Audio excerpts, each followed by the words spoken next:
पिछले बार कितने वोट से आप लीड किए थे सर टोटल ओवर? पिछले बार 2,56,000 कुछ वोट से जीते थे। इस बार क्या अनुमान है? इस बार भी सातों विधानसभा में बढ़िया लीडिंग हम लोग देंगे, एक भी विधानसभा हम हारेंगे नहीं। अपराधी को कभी छोड़ा नहीं जाएगा। हमने कलेक्टर और एसपी से कहा है। आरजेडी के जो लोग हैं वो गुस्से में आ जाते हैं कि हम नहीं तो तुम भी नहीं। नालंदा की जनता इस बार ऐसा सबक सिखाएगी ना कि सबक सीख जाए। इनका जो स्वभाव है, इनका जो चरित्र है 3 तारा वाला, वही था। सभी विधानसभा में हम लीड करेंगे। 7 विधानसभा है, सभी में हैवी से जीत होगा। पिछले बार हमको 5,60,000 लगता है वोट आए थे।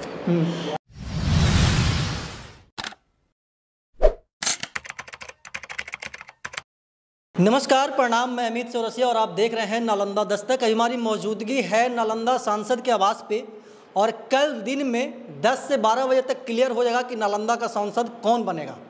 और अभी कैलकुलेशन हो रहा है और सब लोग जानना चाहते हैं कि आखिरकार नालंदा का कमान कौन संभालेगा और दिल्ली जा कर के नालंदा का आवाज़ कौन बनेगा। हमारे बगल में जो मौजूदा सांसद हैं कौशलेंद्र कुमार जी, ये भी कैलकुलेशन कर रहे हैं, ये भी जोड़ घटाव कर रहे हैं कि कौन सा विधानसभा क्षेत्र में कितना वोट मिला है, कौन लीड कर रहा है, कौन क्या कर रहा है, नहीं कर रहा है। इनके जो प्रतिद्वंदी थे वो थे संदीप सौरभ जी, सीपीआई से वो कैंडिडेट थे, वो भी चुनाव लड़े हैं, कौशलेंद्र जी भी चुनाव लड़े हैं। लेकिन अगर पब्लिक की बात की जाए तो पब्लिक लोगों का मानना है कि इस बार एनडीए का पलड़ा भारी है, जैसे कि पिछले 3 बार में रहा था। कौशलेंद्र जी, सबसे पहले तो स्वागत होगा। चलिए, आपको धन्यवाद। सर, चुनाव ख़त्म हो गया, 8-10 घंटा के बाद पता चल जाएगा कि कौन सांसद बन रहा है या फिर बन चुका है। क्या कैलकुलेशन कर रहे हैं आप? तो एकदम पूरा देखिए, हम लोग जो कार्यकर्ता का फीडबैक आता है उससे और अपना अनुभव जो है, इस 7 विधानसभा है, पोलिंग लगभग 11,39,000 लगभग मत पोल हुआ है। अब हमको कितना वोट मिलेगा ये हम लोग जोड़ते हैं और कुछ कार्यकर्ता से भी लेते हैं। तो इसमें पिछले बार हमको 5,60,000 लगता है वोट आए थे। इस बार लग रहा है 6 लाख से ऊपर वोट आएगा। अच्छा, मतलब कि कैलकुलेशन से यही निष्कर्ष निकला है? हाँ, 6 से ऊपर। और सभी विधानसभा में हम लीड करेंगे। 7 विधानसभा है, सभी में हैवी से जीत होगा। 7 विधानसभा में इसका मैं विश्वास है और भरोसा है। अच्छा, कैसा रहा सर ये 2 महीना का जो समय था, अनाउंसमेंट के बाद से लगातार आप क्षेत्र में घूमे, लगातार जनता के बीच गए, क्या लग रहा था? मतलब कि माहौल क्या था चुनाव का? ये माहौल तो शुरू से एक तरफा था। इतना अच्छा उम्मीदवार बाहर का आ गया कि लोग उनको वोट इसी हिसाब से दिए। कोई ही जा रहे थे तो कोई के कह रहे थे कि यादव ही जाते थे, कहते थे यादव हैं। चंद्रवंशी ही जाते थे, कहते थे चंद्रवंशी जी हैं। वो नहीं बोलते थे, उनके जो साथ लोग रहते थे उसी तरीके से वोट वो मांगते थे कि हर जात हमको वोट दे दे और यहाँ से वोट मांग के चले जाएंगे। थोड़े लोग, नालंदा की जनता इतना मूर्ख थोड़े है कि उनसे पूछेगा तब लोग जानेगा, या हम कह देंगे कि हम फलना जाते हैं तब वो लोग नहीं जानेगा कि कुर्मी है। वो बाहर के थे इसलिए थोड़ा देर के लिए लोग मान लेता था। अच्छा। लेकिन यही काम कर रहे थे, उनके जमात में जाकर यही बोलते थे कि तो आप ही के जाते हैं। कुशवाहा ही जाते कहते कुशवाहा हैं, जोन जात ही जाए कहते हैं धानुक ही जाए तो धानुक है। तो इनका जो स्वभाव है, इनका जो चरित्र है 3 तारा वाला, वही था। वही नाम पर ये वोट मांग रहे थे कि हम निकल जाएंगे। तो अब तो कैलकुलेशन हो गया है, 10 घंटा के बाद अब क्या बोलते हैं कि अगर आपके हिसाब से आप सांसद बनने जा रहे हैं? हम लोग का जो लगता है, जो कार्यकर्ता ने फीडबैक देता है और जो अपना जो सोच है कि 7 विधानसभा में बढ़िया लीडिंग हम लोग देंगे, एक भी विधानसभा हम हारेंगे नहीं। अच्छा, तब पिछले बार कितने वोट से आप लीड किए थे सर टोटल ओवर? पिछले बार 2,56,000 कुछ वोट से जीते थे। इस बार क्या अनुमान है? इस बार भी ऊपर से जीतेंगे, उसके ऊपर से जीतेंगे। वो लोग भी मूड बनाए हुए हैं कि इस बार सांसद जी को हराना है, कौशलेंद्र जी को, क्या कहिएगा? ये तो उनसे पूछ लीजिए कि वो तो कहते हैं भाई कि एक बार नहीं, बाहरी आदमी 3 बार आया, तीनों में पवेलियन वापस हुआ है। इस बार तो ऐसा वापस करेंगे कि अगले बार से वो यहीं के लोग लड़ाएंगे। कह दीजिए उनको। कि अगले बार से नालंदा की जनता इस बार ऐसा सबक सिखाएगी ना कि सबक सीख जाएगी। अच्छा सर, चुनाव जीतते हैं आप, अगर मान लिया जाए आपके अनुसार तो चुनाव आप जीत चुके हैं, जैसे कि बोल रहे हैं कि 2-2.5 लाख वोट से ज़्यादा वोट से, तो क्या रहेगा सर, पहला काम क्या रहेगा अगर चुनाव जीत करके आते हैं तो?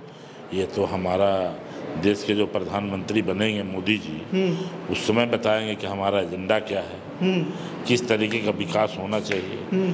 विकास का मतलब क्या होता है कि जो जनता की ज़रूरत है, स्वास्थ्य जरूरी है। पहले हमारे ज़िला में जो स्वास्थ्य यहाँ जो अस्पताल था वहाँ ऑक्सीजन के प्लांट नहीं थे, राजगीर में नहीं था, हिलसा में नहीं था, लेकिन अब चले जाइए सभी जगह ऑक्सीजन प्लांट अब लग गया। तो इसी तरीके से जो जो चीज़ की आवश्यकताएं हैं, जो ज़रूरी चीज़ है उसको पहले निर्माण कराना है। हॉस्पिटल और अच्छा बने।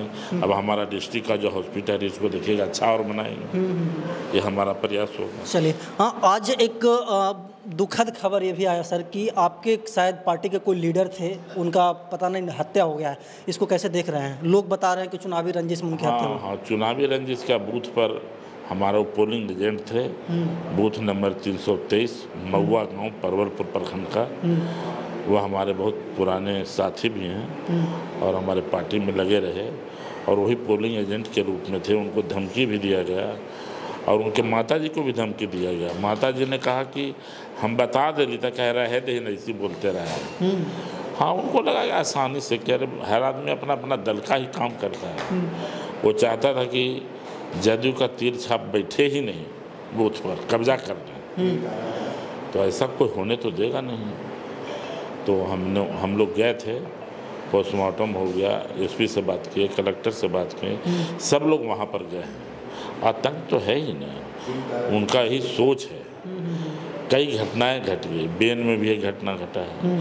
तो उनके जो लोग हैं, आरजेडी के जो लोग हैं, वो गुस्से में आ जाते हैं कि हम नहीं तो तुम भी नहीं। ऐसा होता है नहीं।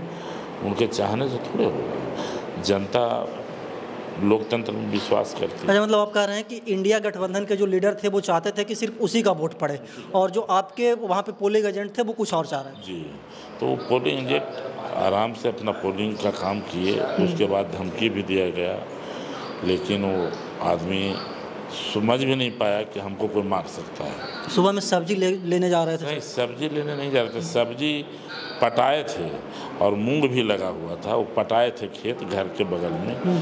4 बजे भोर में, 4:30 बजे उठे बेचारा और गए, उसी पटक के उसको मारने लगा। हरवे हथियार ले ले था, कोई भाला, कोई बरछा, जैसे पाया कोई खंती। मैंने उसके शरीर पर सैकड़ों निशान थे। देखने मतलब से कि बेरहमी से मारा गया? बेरहमी से मारा गया, जबकि बेचारा का कोई दोष नहीं था। अपराधियों को क्या कहिएगा सर? सुशासन की राज है। अपराधी को कभी छोड़ा नहीं जाएगा। हमने कलेक्टर और एसपी से कहा है, और दोनों आदमी वहाँ पर गए हैं कि हम लोग अपराधी को कोई भी कीमत पर नहीं बख्शेंगे। हमें भरोसा और विश्वास है कि बहुत जल्दी अरेस्टिंग हो जाएगा। चलिए, हमारे बगल में शैलेंद्र कुमार जी थे और ये बता रहे हैं कि जैसे पिछले 3 बार से हम चुनाव जीतते आए हैं, कल भी मेरा जो रिजल्ट आएगा उसमें भी हम बहुत अच्छा बहुमत से जीतेंगे। अब देखने वाली बात होगी कि चुनाव कौन जीतता है, कौन हारता है। नालंदा दस्तक लगातार आपको अपडेट दिखा रही है और आगे भी दिखाते रहेगी। तब तक के लिए बने रहें हमारे साथ और देखते रहें नालंदा दस्तक।